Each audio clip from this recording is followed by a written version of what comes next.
Two mates, one obsession, cars. We're here to talk, drive, and occasionally bin it in the name of automotive passion. From dream garages to the latest car news, this is the Ditch Finders Podcast.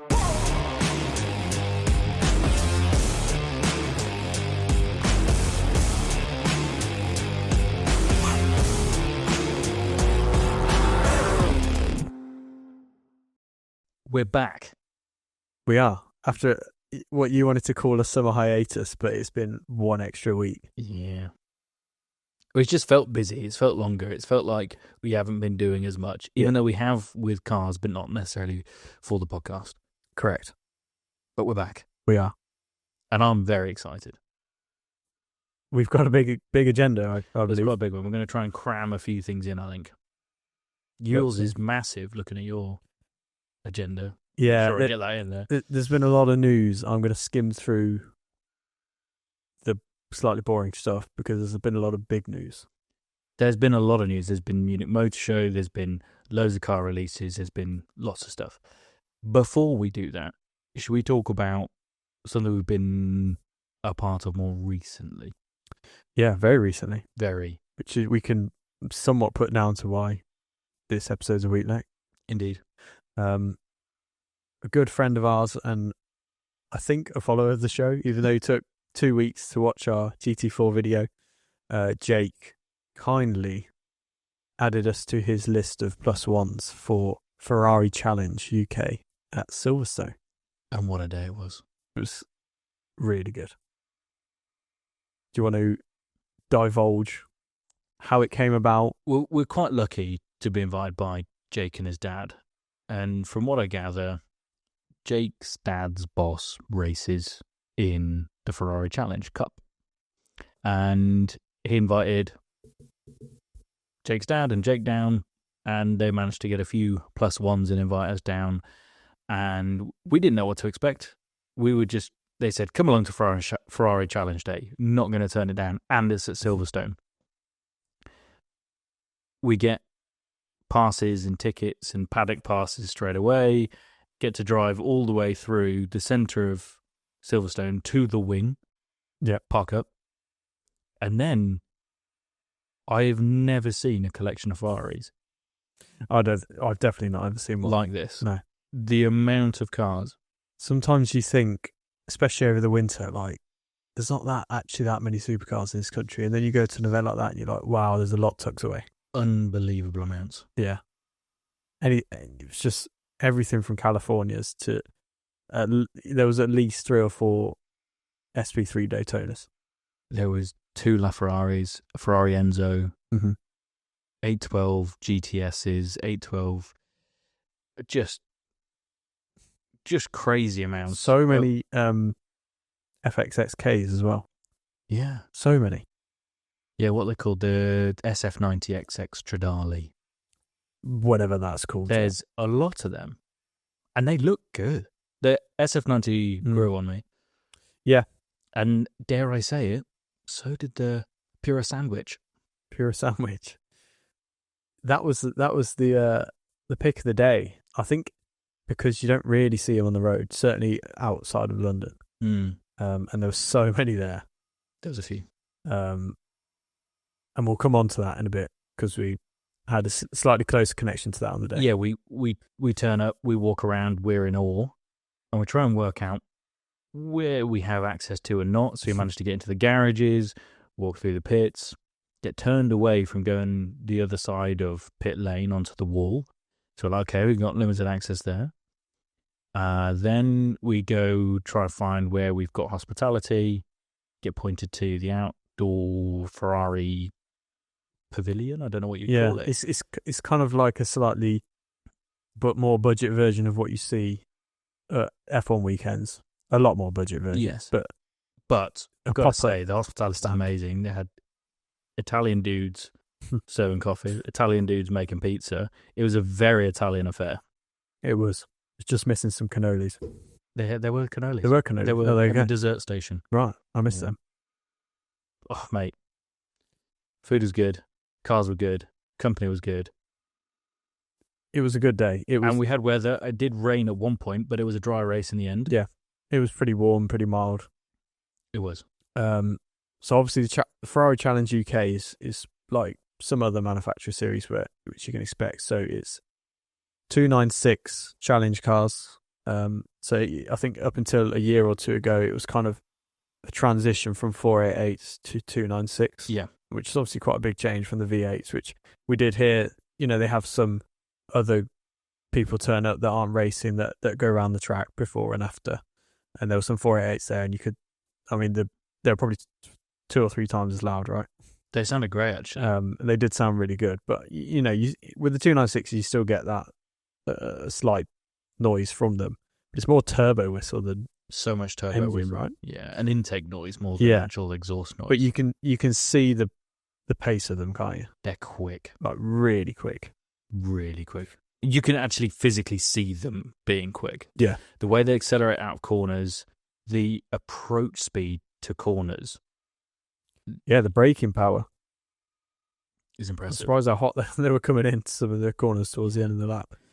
But yeah, it was interesting because obviously 3 weeks before this, we had been to this GT4 day with an Aston Martin AMR Vantage. And they were doing 210s, 211s. Yes. And these Ferrari, we were trying to work out what they would be, whether they'd be like between a GT4 and a GT3. And I think we're probably about right. Or actually, they're probably on the GT3 level because they're doing 201s, 202s. Yeah, I think they're probably a couple of seconds a lap slower than a GT3. Yeah. And bear in mind, a lot of these are amateur drivers, right? I was about to say, these are amateur drivers as well. They're kind of self-funded drivers, I think, most of them. Yeah.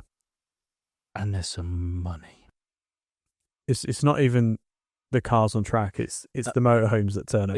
The cars on track. I think they're 350 to 500 grand a piece. Mm-hmm. So that's one thing. The motorhomes are hundreds of thousands of pounds each.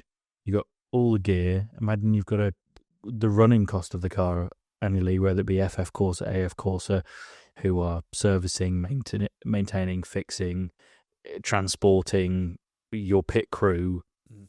It's an expensive hobby. Yeah. One I wish I had the funds for. And if I did, I'd absolutely do that. It was a whole weekend booked out for this, wasn't it? It wasn't like that, because like we went to the GT4 weekend and it was 3 or 4 or 5 different series throughout the weekend, just hopping on and off. This was dedicated to the Ferrari Challenge, so it's no small event. And actually, the turnout was quite broad, amazing. Right? And if you imagine as well, the GT4, GT3, GB3, GB4, there's a huge paddock of cars in the old pits. This was in the wing, the new pits. First time, certainly I'd been to the wing. I think you've been before for like MotoGP, haven't you? No, the last time I went to GP and had hospitality and stuff, it was in old pits. The last year of the old pits. Oh wow! So it's my first time in the wing. Right. First time in that part of and in that pits. Yeah. And in pit lane. It's funny. You could, being so close between the two events, you could really tell the difference in the pit, couldn't you? It was like the floors were like squeaky clean, like you'd eat your dinner. Freshly painted. So much bigger. Yeah, and you can kind of envision how it kind of looks at an F1 weekend, which I thought was really cool. Really cool. Really cool. Far more modern, far cleaner, far nicer. The wing is huge. Huge. Although it is huge, but you'd be surprised how quick you walk up and down it at the same time. It's just the building. It's just massive. It's impressive. So we've just kind of immersed in everything. We've just taken it all in. Obviously we didn't go as ditch finders. No, we just went as punters and as plus ones. And it was amazing. And because we had no expectation or no idea what was going on, there's a few things that really blew our mind. Some of the access we got, we did end up getting on pit wall. We even got on the grid for the start of the race. And weirdly enough, that happened to be the second time we're on the grid in the day, because we were sat having breakfast, having a croissant and a coffee, and not long after getting there and having a look around and just dribbling over some cars, the chap who was racing came over and said, "I've got you boys a car." We're like, okay. He said, 12:45, go to this place, find George. Like, okay. Trying to find George. We never actually found George, I don't think. No. But we turned up and they just handed us us the keys to a Ferrari Purosangue. I still can't believe it. It's like a 400 or 500 grand car. Yeah. And they're like, yeah, take that. Just drive that around. Just drive that around Silverstone. So around a bunch of other convoy with hundreds of millions of pounds worth of Ferraris.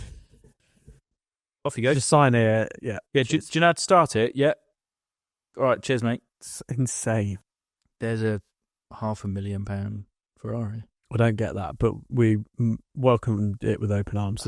It was amazing. And it was a bit touch and go where the car was going to turn up. Yeah. It was out on like a test drive, and we managed to get out on the parade and drive around Silverstone, park up at the start line. Yeah. And just, take it all in. We'll dig out some of the press images from it so you can come see what it was. You'll probably see us. Really impressive. And actually, and it's similarly to the GT4 day we did. It's 20-25 quid for a ticket as a punter. Go. Yeah. You'll never see a collection of Ferraris like it, or a collection of cars worth so much in one place. Yeah, it's absurd. And the racing's really good. The entertainment's good. The food's good. Just everything. Just go and do it. Yeah, it's really opened my eyes up. Everyone targets the F1 or whatever. But if you want to go and experience it and get close up and personal, you can get really close, even if you just pay your 20 quid. Yeah. You'll get close. You go, in the back of the paddock. You're in the back of the paddock where all the cars are parked. Okay, granted, we were really lucky to get in the garages, on the pits, on the pit wall and the grid, drive around the circuit, hospitality. Super lucky and super grateful to Chris and Jake. But it would still be a good day. If we don't get although I've managed to sort some AF Corsa ones for next year. Nice. So we're lucky. Yeah. We know people. Yeah. It's not what you know. No. Yeah, you said that. You didn't mean to say that, but you said it like we know people. We're really lucking out, aren't we, at the moment? Super lucky. Yeah. Like we're just getting so jammed. In this case, we know people in that world. So it's with AF Corsa, etc. So that's really handy. But, which kind of brings us on to another point. I don't know if we can say it. Don't know. We haven't got any more details. Let's just say there's more to come from Longbow. Yeah. And we'll leave it there, just in case. Because we don't actually know more than that. Kind of. We actually don't, really. No. So that's coming up. That's potentially coming up. We got to see, because true. I'm inconveniently getting married next month. Got a bloody stag do to go on. We've got a stag do. We've got the actual wedding itself. And then I'm away straight after the stag do. So we'll see if we can attend. Fingers crossed. Yeah. Hopefully it just falls perfectly in between. That's the goal. Or after, but honeymoon, that can be pushed on. You can always cancel the wedding, it's fine. No worries. Sorry, Aim. Hands are tied. Yes. So, yeah, we'll keep you informed on that one, because fingers crossed. Yeah. Something cool comes from that. Good. Go on then. What I feel like we haven't even really debriefed on it. What did you think of the Purosangue? Neither of us drove it, but we were in. So we have said it's grown on us, and there's a couple of reasons why. It's got a V12. Yeah. And you just can't deny the fact it's got a V12. Okay, it's a bit muted. It doesn't sound like an F12 Berlinetta. If you straight piped it probably would, though. Because, am I right in thinking it's basically the same engine out of the 812, just detuned? I think near enough, yeah. Okay. Sounds amazing. Barely detuned. It's got over 700 horsepower. Yeah, so it's, slightly. Comfy. Surprisingly practical. From four people sitting in there, it's comfy. It is. And I said this to the people I was in it with. It's comfortable. I imagine sitting, and I shouldn't have, because it's a sports car, even though it's an SUV or whatever. Yeah. I thought I was going to kind of sink into these plush leather seats. It's the kind of seat you get into, and you're I haven't moved down at all, because they're really firm, aren't they? They're quite firm. So it's still quite a sporty seat, although supportive. But it was really comfortable at the same time. Comfy, very firm. But it don't compare to Bentley, Rolls-Royce. No, it's not that level of comfort. But from a space point of view, leg room in the back as well. Unbelievable amounts of leg room in the rear. And the seats are just like molded into the back. But like really, so There's nice. a couple of things I didn't like though. Okay. Some of the door card and touch points were quite plasticky and I had a little scratch. Yeah, I did. The kind of flap on the back of the driver's seat and the front seats to store a couple of storage bins are the cheapest, flimsiest. It's like the back of a Ryanair seat piece of net, and like it's awful. I don't like the fact that in the passenger, okay, it's great. Press a little button, a little wheel pops up, and you can spin it, do aircon, heated seats, and all that stuff from it. But because it's all touchscreen, you just leave fingerprints all over it because it's black. Piano it's black. A bit like on your hob. Yeah. You just leave fingerprints everywhere. Yeah.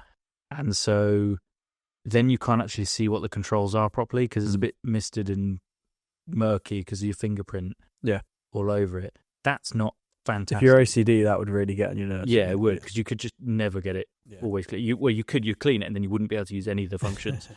And it's similar in the front, similar controls. There's a lot of touch screens. There's a lot of screens in places. We couldn't find park. There's no button for park. No, that is weird. That we could find. And even Googling it, where is the Sangway park button, wasn't where it should be in the center console. So there's a few little bits. I think Ferrari addressing that. So I think next generation of Sangway, like the latest Ferraris coming out now, don't have all the touchscreen. Get rid of the haptics. The haptics on the steering wheel, all of that. So I think it's the first attempt at this. I know it's Ferrari, and you're not going to forgive them for. It's only their first attempt at £500,000. You're still charging £500,000 for it. So there was a couple of things for £500,000. This is it. There was a couple of scratchy, cheap materials. You'd inside. give them some leeway, but £500,000. There's not many cars that much. No, I don't think there's any excuse for some of the material feel. The leather's nice. The carpet's nice. It's twice the price of a Bentley, isn't it? Yeah, and some. Yeah. So yeah, but maybe it's in the aim of lightweight. I think there's a lot of money being charged there for the brand. Yeah, it's such an awesome car, and the fact it's got a V12 is amazing, and it pulled like a bloody train.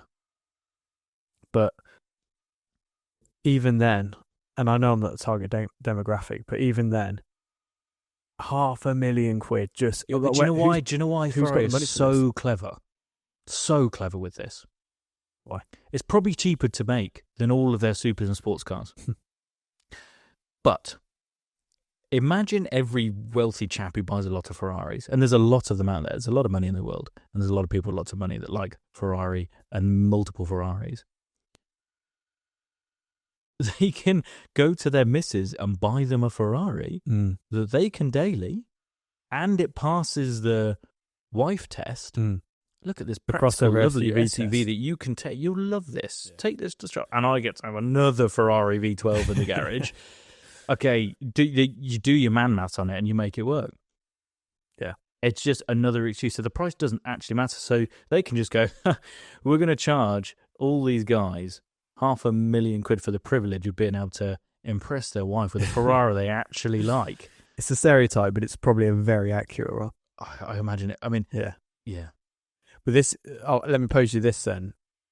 After all that, and we've tried to slay it here and there because it's what we do. What would you have over that as a 4-seater daily SUV though? Money aside. SUV or SUV 4-seater Ferrari? Because GT4C Lusso makes. I'd probably still have the Perez Sangway. Not when you can have like 3 GT4C. No, that's what I'm saying. Money aside. Okay. For these people that don't really care about money. Money aside. Problem is, if I want something sporty, V12, I'd want a super sports car. I wouldn't want it in a big SUV type thing. Because it's the same reason that I don't like a Range Rover SVR or a Stelvio Quadrifoglio or the big G-Wagon or G-Series C63s. I don't see the point. I don't like any of them. I'm going to have an SUV or a big vehicle, I want it to be comfy and usable. I think the standard Range Rover. Yes, but it's also trying to do too many things. You're trying to be sporty and practical and bigger, and it's really confused as to what it is. I just think it's really cool. It was a cool car, and you know it. Yes, it was cool.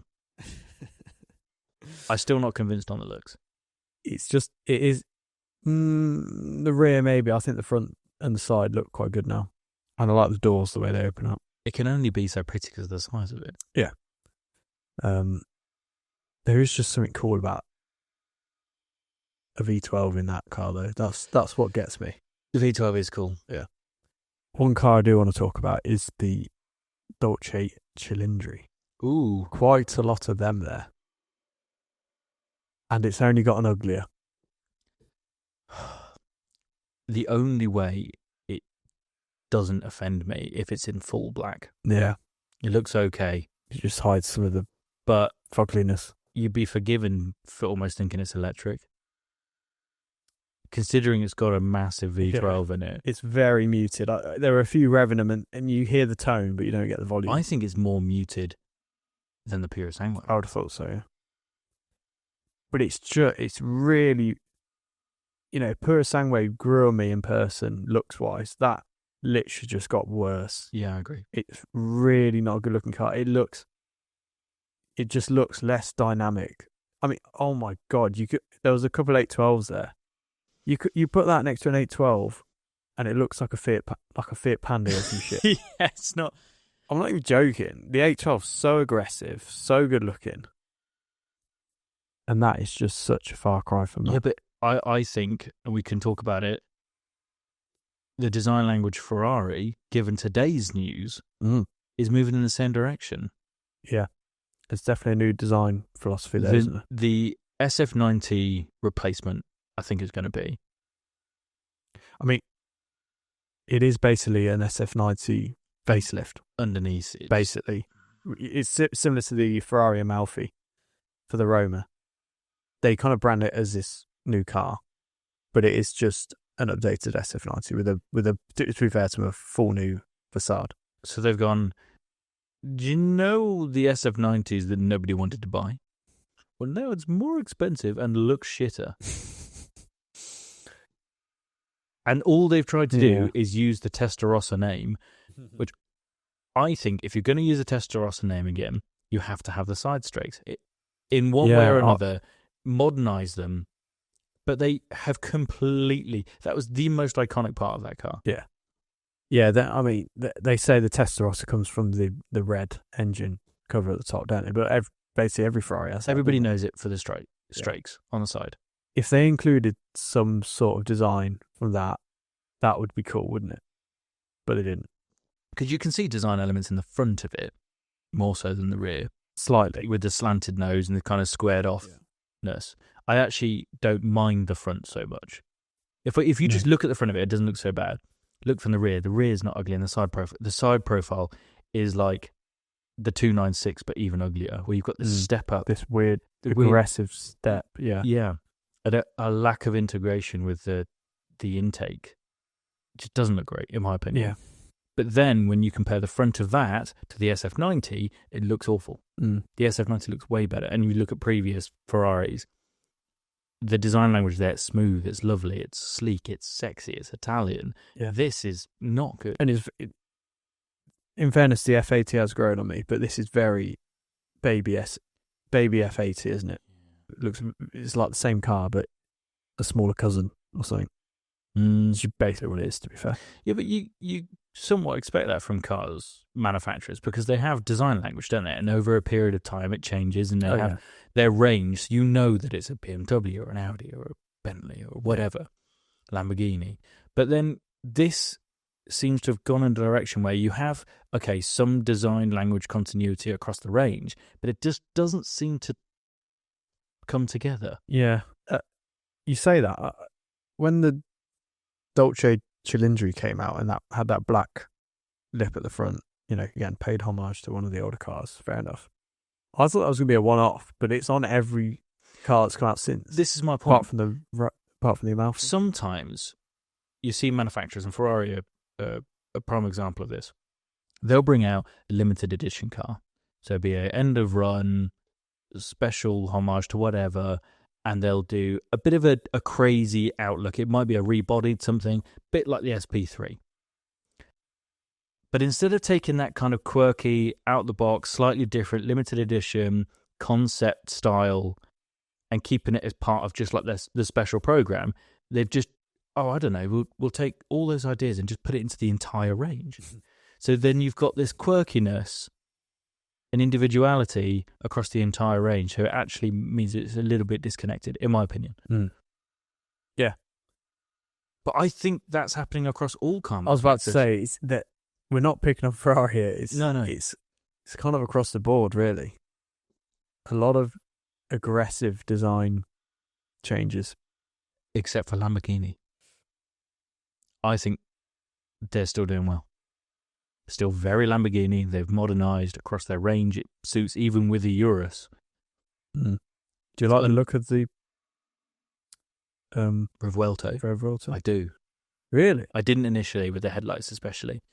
But I do like. I had one for the first time go past me. Really? In Solihull. Absolutely hooned it onto the bypass. Sounded amazing. Really? And it just looked unbelievable. And then, oh, mate. Nice. Proper Lamborghini there. Yeah. It meant to be a really good car. Like one to chuck you in a bush kind of car, which is what a Lamborghini's all about. Yeah. Approve. Yeah. So, interesting times. Indeed. What was your pick of the day, car-wise? I know, because you're going to be pissed off if I say this. I'll let you go first. What's your pick of the day? It's probably that really dark, almost like red wine LaFerrari. I'm inclined to agree with that, actually. I did actually say that on the day that car did do it for me. But there was one. There was the fact there was 2 LaFerraris, there was 4 Daytona SP3s, there was God knows what else. There's an Enzo. There's only one F12 Berlinetta in the car park, back corner, silver. I don't even remember seeing them. Oh. You got such a thing for them, didn't you? I do. But no, the deep, dark, cherry red LaFerrari was something else. Another controversial one for me, I think the SP3 Daytona is really ugly. It's not pretty. No. There's elements of it I really quite like, but it's not pretty. And there was like 4 of them, which is cool in itself. But yeah, from the back. How good does the Enzo look? Yeah. I mean, we were saying, weren't we? Cars are getting bigger and bigger, but the Enzos are so wide. It's wider than the LaFerraris. It's so aggressively wide. I am surprised. I mean, the LaFerrari is such a famous car, but holy shit, does it stand out and look amazing. That is peak Ferrari, I think. The LaFerrari or the Enzo? The LaFerrari. The LaFerrari. The styling, the presence. Oh, it's gorgeous. That and the McLaren P1, mate. The P1. That's so they actually nailed it. It was an era of cars that just... And McLaren's always been a brand that's been a bit function over form. Yeah. But that P1 over the years has just grown on me to a point where I'm like, wow, it's one of the best looking cars I've seen. So good looking. Yeah. Certainly modern. Indeed. So very successful day. Watched lots of racing. There was a crash on the straight on the first I had a photo lap. from Will today. So Will went to AF Corsa today and sent me a photo of one of the cars. All 3 cars that were involved in the crash written off. No. All of them. It's worth going and watching the crash. It was quite impressive. On literally within 5 seconds of the start of the race. Oh. Yeah, sad times. Oh, that does it. It's bad. All 3 cars that have been collected today. And yeah, all 3 written off. You're joking. It's from that big crash. It was an impressive race. That's why you got to have a lot of money in that sport. Indeed. Wow. But yeah, top day. It's enough Ferrari talk. Shall we move on to some news? We'll say it's going to be a Ferrari episode. Indeed. Okay, news. Speed round. Shoot. Hit me. Bottas and Perez signed for Cadillac. Awesome. I think we all knew it was going to happen anyway because they kind of... It was pretty much a given. Mick Schumacher, I think, was in there Okay, yeah. as a potential. I thought they were potentially going to get an American, but I guess it wasn't the right person. There was talk of Ricardo as well at one point. Oh, yeah. I think that's...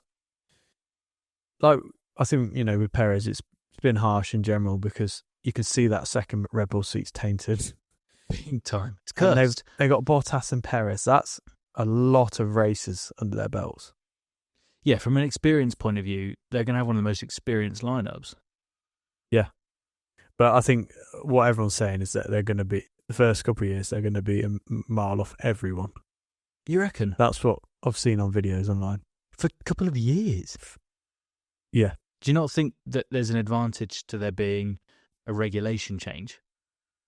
Yeah, well, yeah, you'd think so. Obviously, some of the big guys have been working on it for years in preparation, I guess. But I was surprised, as as you when I heard It's not being funny. Bottas is They might be Mercedes test driver. He might have already been using the 26 car. Might have a head start. Yeah. Well, I really hope it's not the case, but some people seem to think that.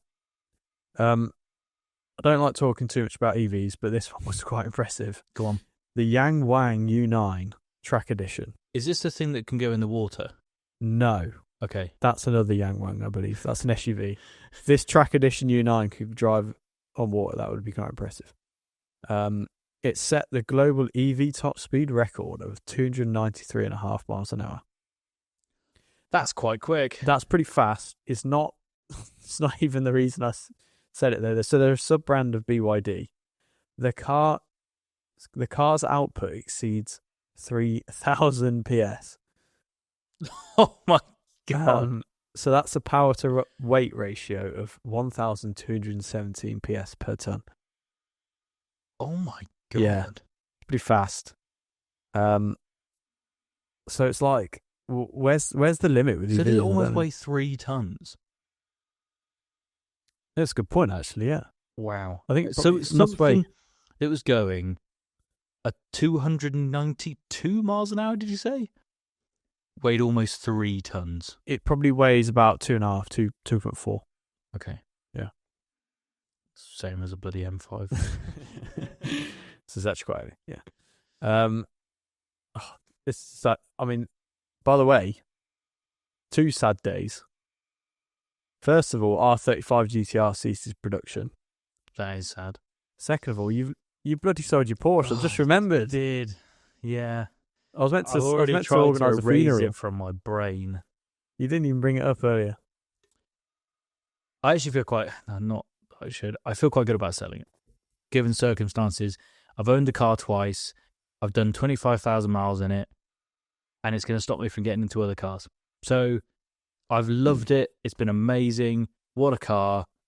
But actually, I think that's when you know you've done the right thing. If you actually feel good about it afterwards. Don't have a conscience. Don't have a conscience. Whereas the first time, I regretted it. Yeah. I don't have that. And you've gone back to it. You've really ticked it off now, mate. Yeah. Go and experience some other cars. It's an opportunity. Fancy something newer. We'll talk. Yeah. Like it. But yeah, sad day. So that's the biggest news, actually, of this podcast. That is it. I can't believe we didn't open with that. We didn't even get to do a meet our cars and No. Porsche, but hopefully your next one will be more exciting. Yeah. GeoGuessr is coming to Polestar. Do you know the game? Yeah. When you spawn in on these maps. Is this as an app on I in the believe car so. when you're On sat in the car interface. playing? Yeah.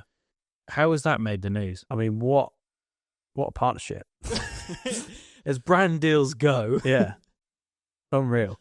So I just thought that was worth highlighting. Next, Volkswagen Golf R to feature Audi's. What are you laughing at? The GeoGuessr Polestar. Out of nowhere. The next Golf R to feature Audi's 2.5 litre engine.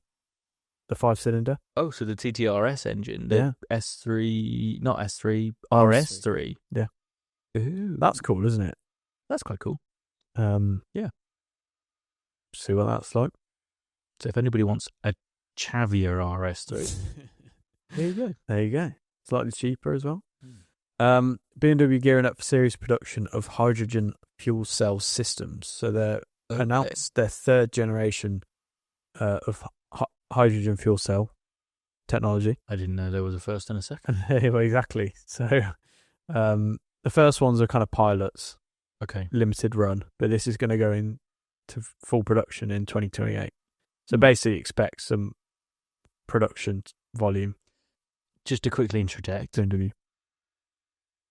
I think I can get us a tour of a hydrogen plant. Okay. Tysley Energy Park. Okay. So if you fancy it, obviously that has to do with cars and hydrogen and all that sort of stuff. Let's go and do a video and learn more. Because I don't know anything about it, but I think I've secured us a tour. Wicked. So whilst we're talking about hydrogen. That's so random. Yeah. That's even more random than GeoGuessr and Polestar. Have you seen the Audi Concept C? Yes. It's like a TT, but weird. I don't like it. I'm guessing electric. Yeah, probably. I really don't like it. No. I think it's like a design direction. I scrolled past concept. it, if I'm honest. I saw it and just... Yeah. Oh, this one's big. New 911 Turbo S. This is one of my 3 points of news. Wow. I've now got 2 points of news. Yeah. So it's the 992.2 Turbo S. I think Porsche kind of announced it like you asked for it, we delivered. I'm like, we were kind of expecting it anyway. We weren't really asking. And also no one asked for it. Because, funnily enough, the 992.1 I think is actually a better looking car. That and now it's got 2 E-turbos. That's right, yeah. So like the GTS, the new GTS. But with an additional E-turbo. With an additional one. So again, just the naming conventions at Porsche are just really getting fucked up now with all these turbos and non-turbos and electric turbos. But yeah, now over 700 horsepower, 0-60 in 2.5 seconds. The most powerful 911 ever made, I believe. I believe so, yeah. Yeah, just over 700. 14 seconds faster around the Nürburgring than the Dot 1. That is impressive. That's quite fast. That's really quite impressive. Yeah. So But also, let's just bear in mind, the only way they can try and sell this car now, because they're charging like 250 grand for it. It's over 200 grand. It's probably, $200. So the only way they're having to market this now is, bearing in mind, it's got the same interior as a base Carrera, and it's more than twice the price. That's something I think Top Gear pointed out. Yeah. They wanted to see more. Yeah. For twice the price. Yeah. It's a lot of money. I forgot what point I was going to make. I was going to make a very relevant point. So relevant, I forgot it. Let's just pretend that you made the point. Okay. And we will come back to it. You will. On the subject of Porsche, they're becoming the first car manufacturer to introduce wireless charging. Okay. So this is like a cable goes into this square mat. You drive over. Park your car on your bedside table. Yeah. Yeah, it's not quite a phone charger. You drive over it and it just charges like, this is definitely wrong, but like conductively, like through the air and shit. I don't understand how wireless charging works anyway. It is magic. Yeah. What the fuck? But bring it on. Yeah. I mean, in theory, if you can do it, it's battery in the phone and battery in the car. I think 30 years in the future, for example, I think there would be opportunity to, and people talk about it already. I'm not innovating anything here. Certainly on motorways at least, and it would be a lot of money to do. But in certain places in the world, maybe in Asia, I think they'll start introducing conductive charging on like motorways. So you charge as you drive.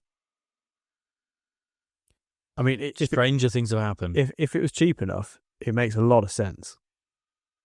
Do you think? Yeah. And if it's actually possible. Because you heard it here first. Yeah. New BMW iX3, which is the first model in their, this is hard to say without a German accent, new Klasse range. Neue Klasse range, hinting at their future design and technology. So they kind of made a big deal of this, being like, this is the first of the new generation. Yeah. So I think the technology and the styling, you can imagine what the next car's They've gonna be doubled down on ugly, haven't they? like. Yeah, there was that iVision thing, wasn't there, with the weird, similar slanted front grille. It's not pretty. It's maybe things with BMW. They keep unveiling ugly cars, and then it's not just ugly; it's fugly. Yeah, but then a year later, you're like, yeah, fair enough. No, I am. I'll just accept it. I'm like, well, fuck it, I'll do. Still ugly. Yeah. Don't get me wrong. Also, what the only good news is, it's going to be $6,000 cheaper than the current iX3. Really? Which is really interesting. That's weird. It's also my other point of news, so thanks for that. That's quite an interesting point. Thank you. That's all my news. Let me see if there's anything left for you. So, BMW Neue Klasse. Yes, that's what I was going to say. Turbo. Mercedes-Benz EQS is a development car that they fitted with a prototype solid-state battery, and on one single charge, it drove 749 miles. Wow. Which is impressive. It's about twice what most cars average at the moment, isn't it? The Tesla's 264. Fucking hell. So it's actually quite impressive. Yeah, the battery technology is taking leaps. And apparently it claimed to have finished the trip with 85 miles of range left on. Right. Just a flex. So quite interesting. And this is Mercedes using technology from a US firm called Factorial Energy, if I'm saying that right. Mm-hmm. It's nice to see. It's nice to see Germans and it was actually in a collaboration with Mercedes F1. Okay, it's nice to see them competing with the Chinese, because every other battery innovation, every single battery innovation these days seems to be from China. And apparently its weight and footprint are set to be comparable to standard lithium-ion packs. Right. So it wouldn't necessarily be heavier or bigger. But its energy capacity is said to be improved by 25%. So, yeah, I mean, EV's moving on. That's it for the news. There we go. I did do a little bit of research because I was just interested by this, because I just saw it come past. And it was an interesting thing to say, certain brands, what do you think their best-selling car of all time is? So if I were to shout a brand at you, I want you to rack your brain quickly and tell me what you think their best-selling model is of all time. Okay. It doesn't have to be a one that's currently on sale. It could be one from a long time ago or whatever. So since it's been quite a Ferrari-heavy episode, Ferrari, what do you think the best-selling Ferrari ever is? Best-selling Ferrari? They've never had a model for a long time, really, have they? Yeah, but which model sold the best? Most numbers.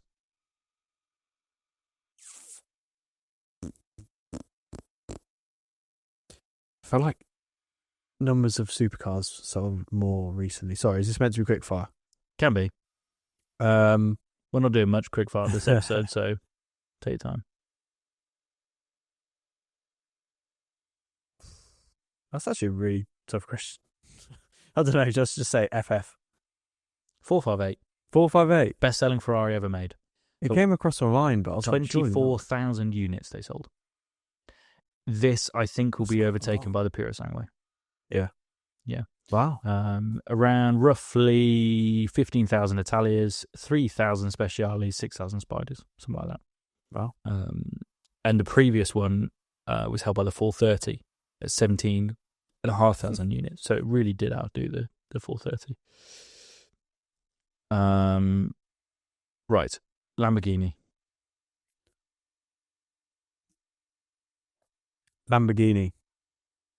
Urus. Yep. They've sold over 25,000. Wow. Which is nuts. Previous to that was the Huracan. Really? 20,000 units. Yeah. Previous to that was the Gallardo, 14,000 units. Citroen. C1. No, 2CV. 2CV. Still to this day, the best-selling Citroen. They sold Still over 3.9 million. Is that the really ugly tin candy one? Yeah. The old, very classic, the most French car ever made. Yeah. This I love. Suzuki. It's the best-selling Suzuki. It's not a Jimny, is it? Nope. You've been in one. I've been in one. Yeah. I don't think I've been in a Suzuki. The Wagon R. The Wagon R. The Wagon R is the best-selling Suzuki, selling over 1993 to present. It's still a current model, over 7.5 million. Wagon R's in the world. You can see why. And it's gorgeous. Yeah. So it's regular winner of Japan's best-selling car due to its lifetime, and it notched up to 3 million sales by 2008 alone. So the Wagon R isn't the race edition. Unfortunately not. It's not the wagon and then there's the Wagon R. No, it's just called the Wagon R. Right. And I think half of its success comes down to it being under Japan's K-car restrictions. Okay, yeah. So So size small, and- yeah. Audi. What do you reckon the best-selling Audi ever is? Ooh. A3. A4. A4. A4 it seems to be the best-selling Audi. That's So interesting. 1998 to present, over 8 million. I guess because it's Avant and Saloon. Yeah, probably. Yeah. Yeah. Mercedes. Mercedes-Benz will... Ooh. I want to say A-Class, but again, I want to follow Audi and go C-Class. E-Class. E-Class? It's been in production since 1953, so that probably helps. They sold over 15 million E-Classes, and it's just over such a long period. Quite of time. joyous. BMW. BMW has to be the 3 Series. Yeah, it is a 3 Series. Over 16.5 million Wow. 3 Series sold, and that's from 1975. And finally, Toyota. If I don't get this right, this is wrong because I work for Corolla. It is, Yeah. and you turned up in one today. Yeah, I did, yeah. So, from 1966 to present, over 51 million. So It's the best-selling car in the world, isn't it? It is. So by a very large margin, the Toyota Corolla is the world's biggest selling car. A position it achieved just 8 years into its production cycle, beating. What do you think before the Corolla, the best-selling car was in the world? Oh. I don't think it's one It's you quite an necessarily old car, think though, of, isn't it? but Is it an older car? yes, it's not in production anymore. But It's not was. No. It's not the original Mini, is it? No, that's not a bad guess. I'll give you That's that that's not a bad guess actually at all. I don't know. When I say, you'll say, actually, that makes sense, but it's not something that we would necessarily think of without knowing. Right. Doesn't really help. What country? German. German.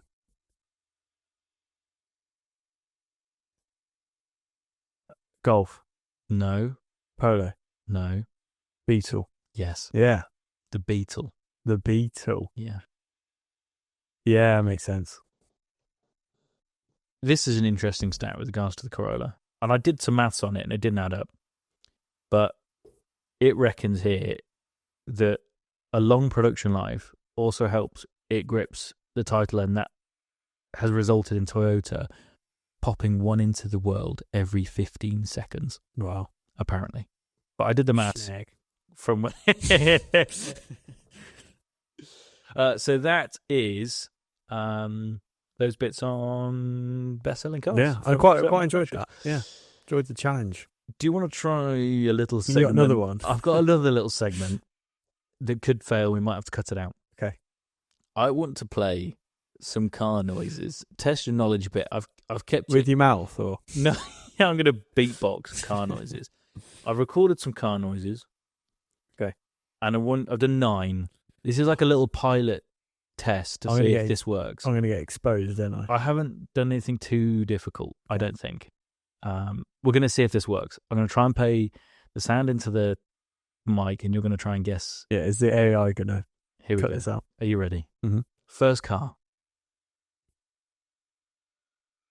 Start off easy.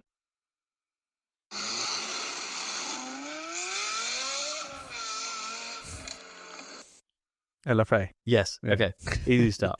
I had to question myself for a moment there. Second car.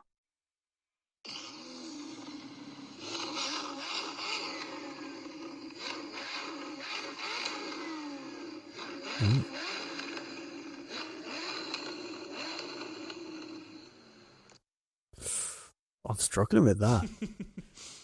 Is it? You do it once more.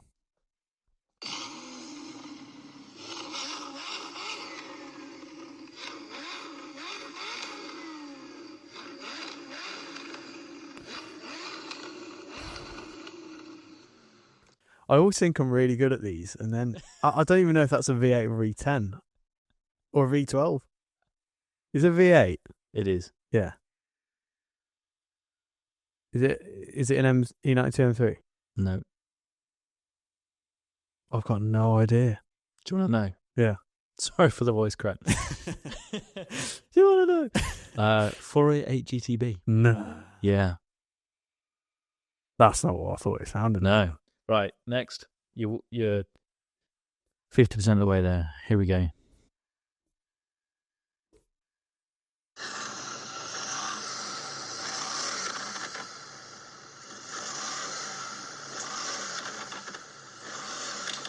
C63. Yes. Well done. Yep. Let's try this one.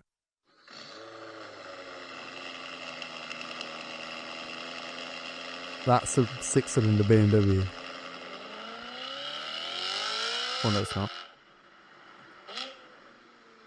Is that an E92 M3? Yes, Yeah. it is. Oh, mate, I'm well I thought it was impressed. a 6-cylinder at the start. I'm well impressed. You got any more? Yeah.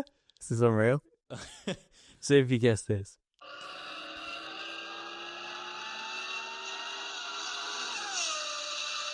That's a Pagani. It is. Yeah. Watch Pagani. Quara. Yes. Fire R. Quara R, yeah. Oh, mate, I'm actually impressed. Let's turn it up a notch. Actually, no, this one, you'll get this one.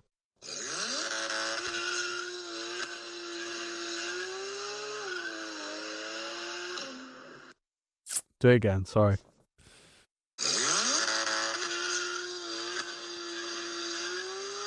I know the sound. It's not, because of the wheel spin in the launch, it does not make it as easy as it could have been, because I didn't want to make it too obvious. Is it an M3? No. Do it once more. There's other videos that I could show you that I would get be it way more quicker. obvious, but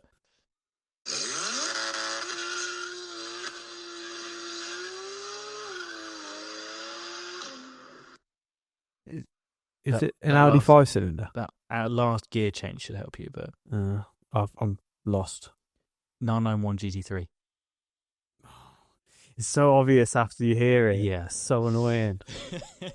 I'm thinking it's a fucking 5-cylinder. Okay, this sounded better than I thought it was going to.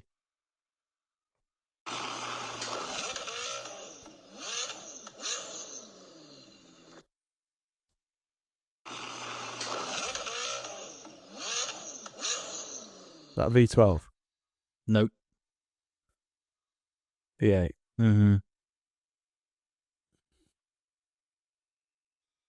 Sounds like a flat plane crank.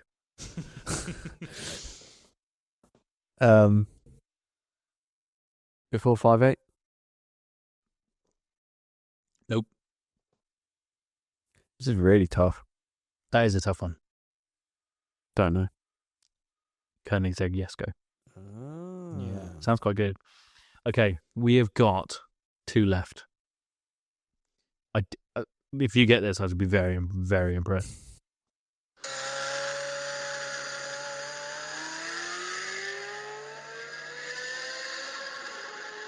That's a 458, I understand why you say that.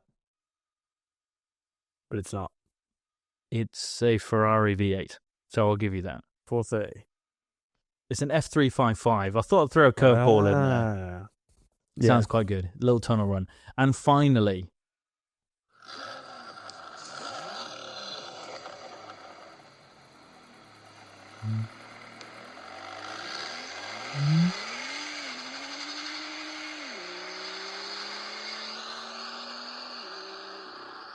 M3. No, What? not I quite. said M2 like 4 times or something. What's 4?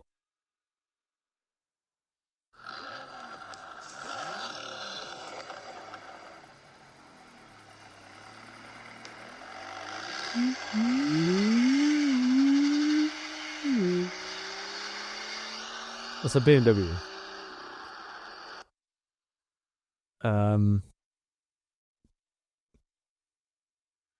It's not an M3, M2. Mm-hmm. Is it? N55. Yeah.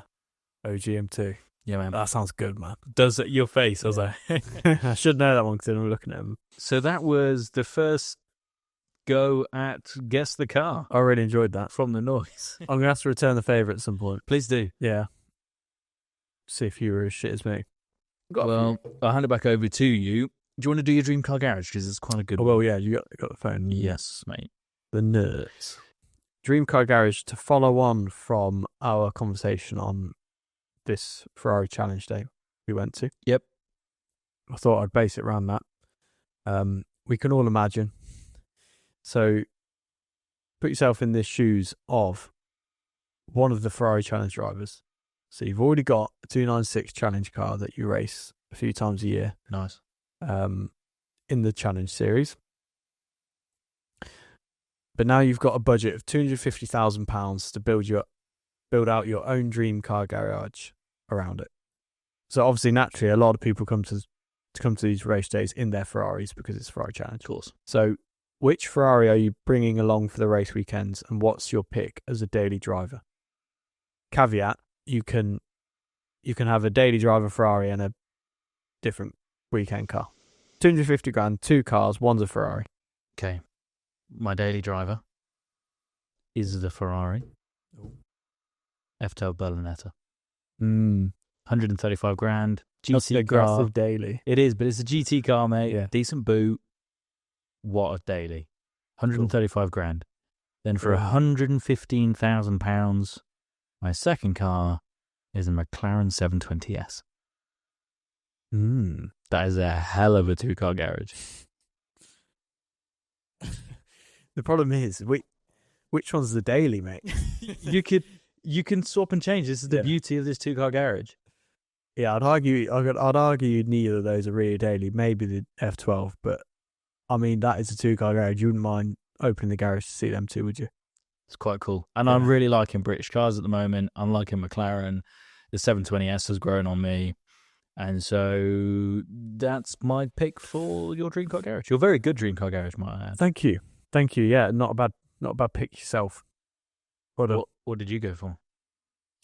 I haven't thought about it, but Let's do it on the spot then. Come off the top of my head, you really put me on the spot today. Off the top of my head, I was really enjoying the GT4C Lussos and the FFs. I think you could pick FFs are kind of 80 to 120 grand. Really? So call it 100 grand. Yeah. I'll go Ferrari FF, V12, daily, 4 seats. Yeah. Take the kids there as well if I need, if I had any.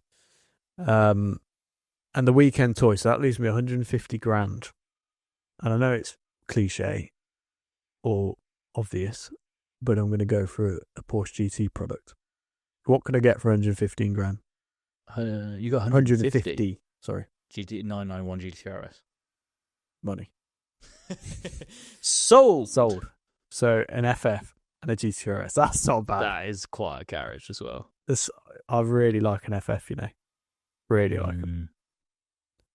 I could switch out the 720 for a 600 LT if I wanted something a bit more focused. Yeah, that would be quite cool because it's a bit more attractive. I think they're similar money at the moment. Yeah, I'm happy to take either of those. That's good, mate. I like it. Have we concluded today? Have we covered every topic that we had on the agenda? I think so, yeah. Shall I double check it just in case? Just double check. We're at time anyway. We haven't. It feels like we haven't recorded for a long time, so yeah, we could be behind on the agenda. I enjoyed those little segments, so I'm gonna think of some now. Yeah, I'm gonna try and come up with some more because we got into a bit of a flow of kind of standardizing episodes and stuff, and it was quite nice to put a couple of other things in there. Obviously, the Dream Car Garage is still around. We quite enjoy those. I think we covered those things. We covered everything. I can just imagine people listening to those car sounds like when they're driving to work or something. They're like, listening. What's that? Yeah. That's GT3. Yeah, Joe, it's a GT3. Fuck's sake. Yeah, nice. Yeah, it was cool. Good filled episode there, wasn't it? Indeed, there's a lot to catch up on. I'm sure there'll be more in the future as well. We're doing well, despite how busy lives are, to achieve things. I mean, this year we've done more with cars and had opportunities with cars. The whole idea behind this was to just do more. Yeah. We have done more than we ever have done in a year. It's since the start of, maybe because of COVID, but since 2020, Easily. them 4 years, we've done more this year than them 4 years. Probably. With Goodwood, you've been at the F1. We've done 2 incredible days at Silverstone. One with a GT4 race car, one with Ferrari Challenge Cup.